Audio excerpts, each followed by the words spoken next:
What is up, guys? It's your boy David Hanlon, aka the Laptop Legend, back with another video. Today we're actually in Florida on vacation, but I want to talk to you guys about credit and exactly what you can do to get your credit off the ground if you have no prior experience whatsoever. One of my good friends actually recently asked me this, and it's honestly something that probably a lot of you guys struggle with because your parents might not have ever taught you what you're supposed to do to get good credit, or how you can start off, what steps you should be taking, why it's important, etc. For whatever reason you guys don't have good credit yet, this video should help you build it from the ground up. So it's really worth it. It's allowed me to travel all around. That's why I'm in Florida right now. I had a free flight, free hotel room, free rental car, all because of credit and how I've utilized it and leveraged it in conjunction with my dropshipping businesses. I have so many points that I get to travel for free. I'll do some videos explaining that to you, so make sure to subscribe, turn on post notifications, like the video, and yeah, let's get into it. All right, so the first thing I want to talk about is the importance of credit and exactly what credit is. So credit is your relationship with the banks, the big banks that allow you to get money and use that money to do important things like start a business, get a house, get a car, all those things. And without having a relationship with the bank, there's no way for them to trust you enough to give you a significant amount of money that you're gonna need at some point in your life. So for that reason, it's super important to build a good relationship with these banks so that when you need to go ask them for money, you have that relationship already made and they're willing to trust you with their money. All right, so if you have zero background experience whatsoever in credit, the number one thing that you want to do is open up a credit card. And this might seem a little counterintuitive, like how are they going to let me open up a credit card if I have zero history? Well, there's this thing called a credit limit, and that's basically the amount of money that they let you spend on your credit card at one time before you pay it off. So when you're just starting off, you're going to have a very low credit limit. So you might have only $500. You might only have a couple $100, maybe $250 if you're really getting started. And this just depends on your financial background, on probably it has to do with your family as well. You have to report your income. It depends whether or not you're a student. All these factors come into play, but ultimately, if you get your first credit card, it's gonna allow you to start building up that relationship with the banks so that they know you're trustworthy and that they can give you more and more money, and you can prove you're trustworthy with those larger amounts as well. In terms of what the best credit card to get if you are brand new is, that really depends on what your current credit score is. And you might be wondering why you would have a credit score if you have zero relationships with the bank already, but this might depend on your past. You know, you might have some issue where something accidentally got reported, or someone in your family had something in your name and it caused your credit to get messed up. So because of that, you might start off with a worse credit than what other people have. And to check this, you can make a free account at creditkarma.com. I'll put the link below in the description so you guys can sign up for that. But that'll allow you to see if there's anything outstanding and if there's any, I guess, issues with your credit score. Because one thing is having no credit history at all, but another thing that's even worse is having bad credit history already, even when you haven't done anything. So if you're in that particular situation, you're gonna do something a little different than what people would do if they have no history whatsoever, because bad history, again, is worse than no history. If you do have bad history, you're gonna wanna do what's called a secured credit card. And this differs from your typical credit card because the amount of credit limit that they offer you is directly proportional to the amount of money that you send them up front.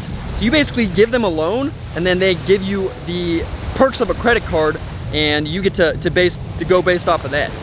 So how it would work is you might send in $250 and they would give you a $250 credit limit on your secured card, and that's what it's called. And this is safer for the credit card company because worst case scenario, if you don't pay back, they just keep your money that you already sent them. So for that reason, it makes it a little easier for you to get this type of credit card if you have a bad credit history already.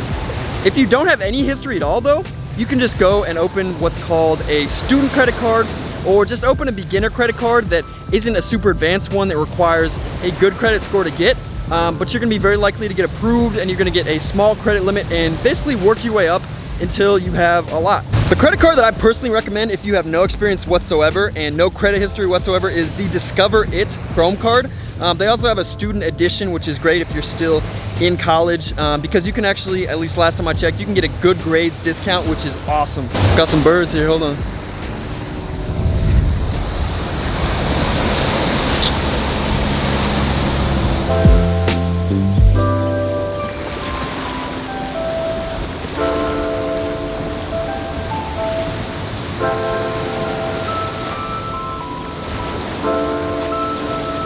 That's crazy. We have those birds who are doing the exact same thing from that one Pixar or Disney short. I don't know if you guys have seen that one, but super cool. I've never seen those birds actually in person, so it's fun to travel to the beach and be able to film this here instead of obviously in my basement. So kind of a little switching things up here, but hopefully you guys are enjoying it so far, and I will continue. Here's the thing about credit cards though. There are a lot of temptation if you don't have good self-control. And the reason for that is it can be very tempting to think that when you have a, call it a $5,000 credit limit, you might want to think that you have $5,000 that you can spend, and you probably get excited by that number. But here's the thing, you're gonna have to pay all of that back, and if you don't pay it back in time, they're gonna charge you a ridiculous interest rate. And this can become a horrible cycle where you end up paying so much interest that you can't even pay off the balance of your card to stop having to pay interest. So you're literally just paying interest for life, and a lot of people get trapped in this cycle, so make sure that doesn't happen to you. The way you can do that is by pretending and spending like your credit card is only a debit card. Never spend money that's not in your account, and make sure you pay off everything at least once a month. I personally recommend doing it as often as you can. I check my credit cards every single day to make sure I know what the balances are. You don't have to be that strict about it, but I would check it at least once a week if I were you. Make sure you pay off the balance then, and that way you're always gonna make sure you're on top of it and never spending more than you have in the money in your account. A lot of people ask me about the interest rates on credit cards, and honestly, I don't believe it matters at all, because you should never be carrying a balance, which is the only way that you can be charged an interest rate. So in this case, you can see that if you carried a balance, they would charge you anywhere between 15% to almost 24%, which is insane on an annual basis. But luckily, if you follow what I teach, you're never going to have that happen, because you're never going to be carrying a balance. So you really shouldn't look at this number, and it really doesn't matter at all. Like, I have ones with super high interest rates, but it doesn't matter because I never will pay the interest rate, because I always pay my credit card off at the bare minimum at the end of every month. Now, some of you might at some point in your life be at a point where you literally have no other option but to put charges on your credit card so that you can eat. And if that ever happens, just make sure that you're doing this. So you're taking advantage of the intro APR, which is where a lot of times a credit card will give you a 0% interest rate, so you can carry a balance and you won't be charged at all. Now, this will hurt your credit score temporarily, but if it's the only way that you're gonna be able to eat, it's okay to do, obviously. This is not ideal. You always want to pay it off if you can, but if you have to carry a balance, make sure that you're smart about it and you're only putting a balance and carrying it on ones that are giving you the intro APR rate. And there's a lot of balance transfer cards that are good for that.